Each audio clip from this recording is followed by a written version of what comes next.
Hello friends, welcome to Shri রান্নাঘর। আজকে আমি বানাচ্ছি আলু বেগুন আর বড়ি দিয়ে হালকা পাতলা করে মাছের ঝোল।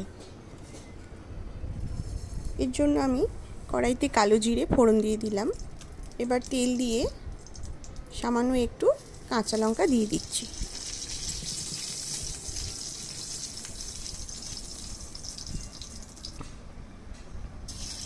লঙ্কাটা একটু ভাজা হয়ে যেতে আমি দিলাম হাফ চামচ মতো আদা বাটা। এরপর দিয়ে দিচ্ছি জিরে ও ধনে বাটা, এটাও পরিমাণে খুবই অল্প।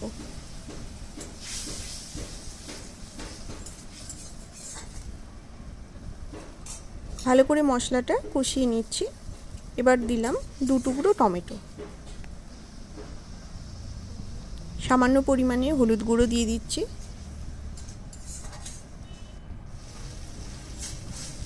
মশলাটা কষানো হয়ে গিয়েছে।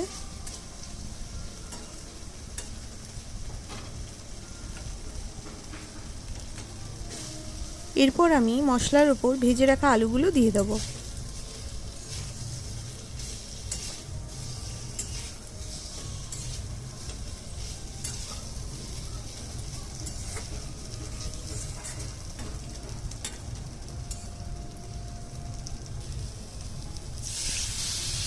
এরপর আমি দিয়ে দিচ্ছি পরিমাণ মতো জল।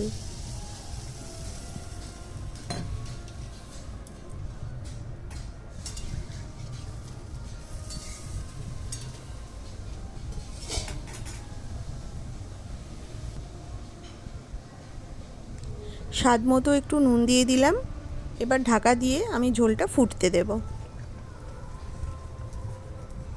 ঝোলটা ফুটে উঠেছে। এবার আমি ভেজে রাখা বেগুনগুলো দিয়ে দিচ্ছি।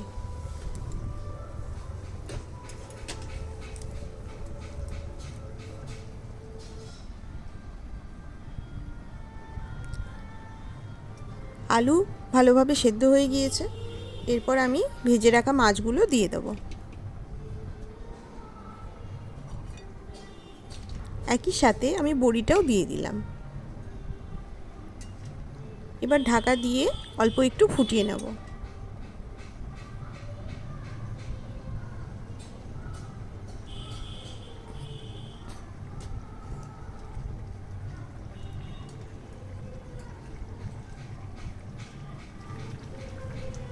এবার আমি দিয়ে দিচ্ছি ধনেপাতা কুচি।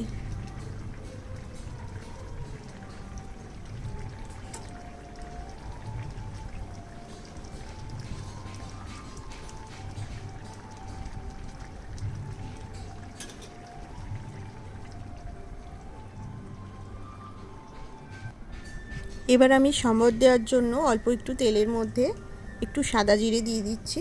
দিয়ে দিচ্ছি তেজপাতা আর একটা শুকনো লঙ্কা ছিঁড়ে দিয়ে দিচ্ছি। এটা অপশনাল, আপনারা দিতেও পারেন নাও দিতে পারেন, তবে এরকমভাবে সম্বর দিলে যে কোনো ঝোল তরকারি খেতে খুবই সুস্বাদু হয়।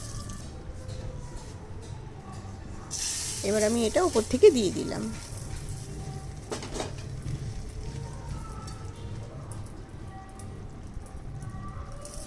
মাছের ঝোল আমার একদম রেডি হয়ে গিয়েছে। আমি গ্যাসের ফ্লেমটা এবার বন্ধ করে দিচ্ছি। তো বন্ধুরা, কেমন হলো রেসিপিটা অবশ্যই কমেন্ট করে জানাবেন। ভালো লাগলে প্লিজ চ্যানেলটি সাবস্ক্রাইব করবেন। Thank you.